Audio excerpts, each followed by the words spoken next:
In this video, I'm going to be showing you how to stop the habit of drinking coffee.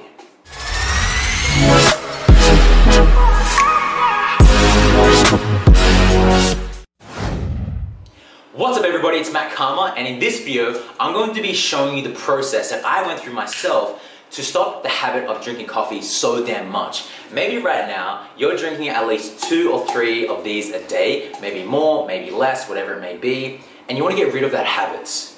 And maybe you are in the same place that I was 5.5 weeks ago, where caffeine was taking over my life. I was just having so damn much, and I was in this addictive cycle where I would wake up feeling fatigued, so I would reach for coffee to give me that energy boost, but then I would get that energy boost temporarily, and then my energy would go down. And then go up again because I'd have another one, and then go down. Another one to get my energy up again, and then go down. And then I would wake up feeling fatigued because I've had so much coffee, and that cycle would continue. I'm not here to tell you that caffeine is good or caffeine is bad. I want you to go from your own subjective experience. Because there are so many studies out there that will show you that coffee is good for fat loss, that coffee is good for whatever reason. But how do you feel when you have coffee? If you were like me and I was getting anxiety or I would get diarrhea whenever I would drink coffee, that is my body screaming at me, punching me in the face and saying, look, you're drinking this substance and it is not serving me. Stop putting this poison in me because I do not react well to this. If your subjective experience is that, then maybe it's time to really consider this video and actually apply what I'm about to share with you. Because what I focus on in this channel, if you are new here, is the psychology to losing weight. This is the game. Psychology is everything. Because you can know to not drink coffee, because I'm sure this isn't the first time that you've tried to stop. The reason why you haven't stopped is because of the things I'm going to be showing you in this video, and I'm going to be showing you the exact process that I went through. This process is a little bit different than most of the things that you probably hear in books on how to stop habits, but this process is the same process that I went through to stop watching porn. So it's powerful. It's a powerful technique. Now, the very first thing, before I show you that process, here's what I want you to get into the mindset of. The first thing that I want you to consider is to replace, not break. I'm going to say that again. The very first thing that you need to consider is to start to focus on replacing rather than breaking. Replace, not break.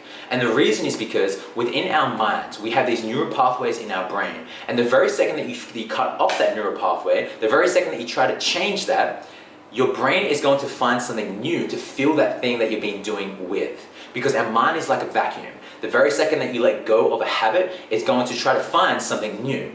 A lot of people stop smoking, but then they start eating more and then they gain weight. A lot of people stop drinking coffee, but then they turn to some other type of substance, a Red Bull, whatever it may be, to get that same energy boost.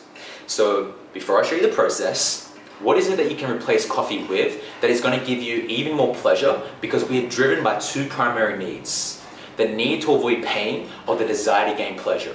If you can find something that is going to give you just as much pleasure as coffee does to you, that is going to give you the same taste, that may give you the same energy, then you're going to start to choose that, not out of willpower, but because it just makes you feel so damn alive. It gives you that aliveness in terms of taste on your tongue.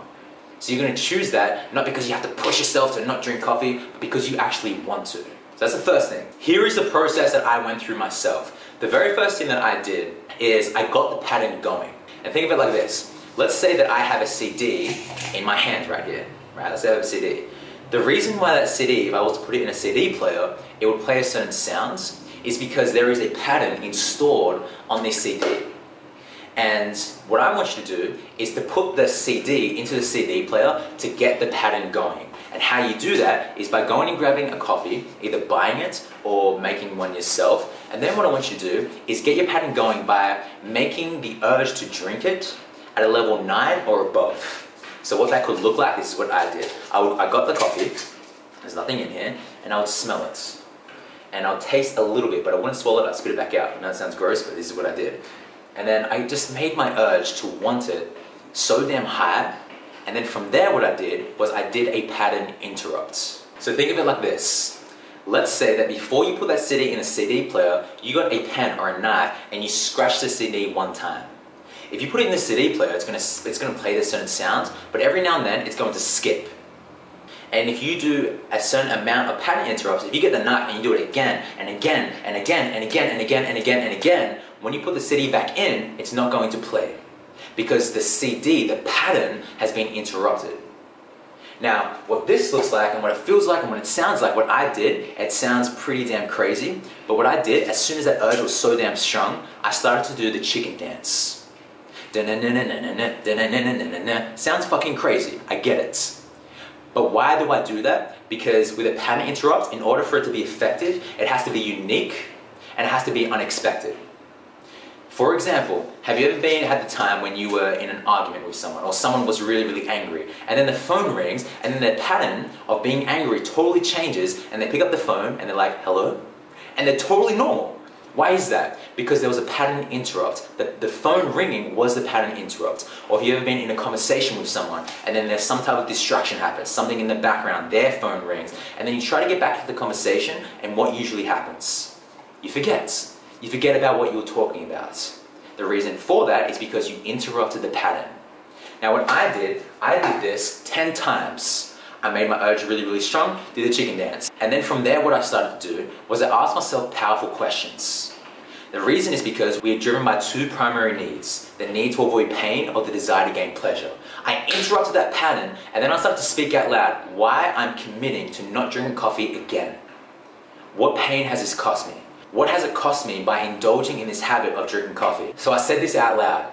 It's allowed me to feel like shit. It's given me digestive issues. It's not made me feel congruent when I speak in front of the camera or when I coach my clients on how to break their habits when I'm not able to break the habits myself. I don't feel congruent. I don't feel like a man. I don't feel like I can keep my word because I say I'm going to stop, but then I don't stop. No more of this shit.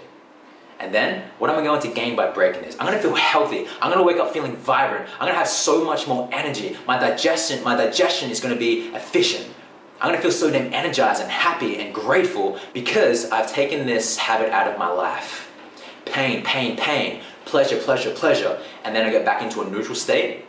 Get the urge going again. Get the pattern going. Chicken dance, right? Now, you don't have to do chicken dance. You can do whatever you want to do. But just for an easy thing that you can do the chicken dance. Get that pattern going, break the pattern, associate pain to drinking coffee, associate pleasure to stopping, get yourself in a neutral state by taking a deep breath, get the pattern going again, and do that 10 times. Rewind a few seconds back to let that information what I just mentioned digest, so in that way you can go through that entire sequence. Here is my guarantee. If you do this 10 times or more, you will stop drinking coffee and you won't have to use willpower. And then going back to the principle that I said at the start, replace, not break. Once you do this pattern interrupt, you need to start to replace it with something new. Going back to the CD analogy, right? Now you have a blank disc. And you can, if you've ever burnt a CD before, right? You know that you get a blank disc and then you can write what patterns, what songs you want to put on this blank disc. So for you, what that looks like is replacing the coffee with something new. And then you put that CD in the CD player, and then it becomes your new normal to when you go to a cafe, when you wake up in the morning, that instead of reaching for coffee, you order a green juice. Or instead of reaching for a coffee when it's cold and when I feel like a coffee, I go for a hot chocolate instead. Do this for 21 days, soon it will be your new normal. And just remember that the urges will still pop up, right? It's not a magical process. There is going to be some times where those urges will come up, and what I need you to do is commit. Remember that it takes 21 days to make or break a habit. Some people say 66, 67, whatever it may be. 21 days has been my experience. So just know, for the first 21 days, it may or may not be a little bit hard depending upon how strong that pattern has been installed into your brain. And if that happens, do a pattern interrupt again. Keep interrupting that pattern, and my guarantee is that when you keep doing this enough times, it will be easy to break it. Here is the best thing. You can use this with anything. Chocolate, bread, whatever food that you keep reaching for that is ineffective to your life, that is ineffective to your weight loss goals or health goals, you can use the same thing. So please, I want you to do this, and what I want you to do is come back to this video and let me know how this process went. So then that way, when people watch this video, they can go, oh shit, this has been working for some people, and then that way they have the belief in this entire process. Because I get when you first hear this, it sounds fucking crazy. Like, why the hell would I do a chicken dance to do this, right? Because it works. That's why you do it. How many times have you tried to stop drinking coffee and it hasn't worked out? I've tried everything to stop drinking coffee, it just doesn't work. You haven't tried everything. Because if you would have tried everything, you would have the result that you want. So do this process, trust it. It has worked for me, not just with coffee, but with my porn addiction as well. And my guarantee is that when you do it, it works. So I love every single one of you. Make sure you leave a comment now, and also come back to this video when you've done the process after a few days and let me know how you're going. If you haven't already, subscribe to this YouTube channel. Give this video a big thumbs up, and until I see you guys in the very next video, remember to love all living things, and most importantly, love thyself.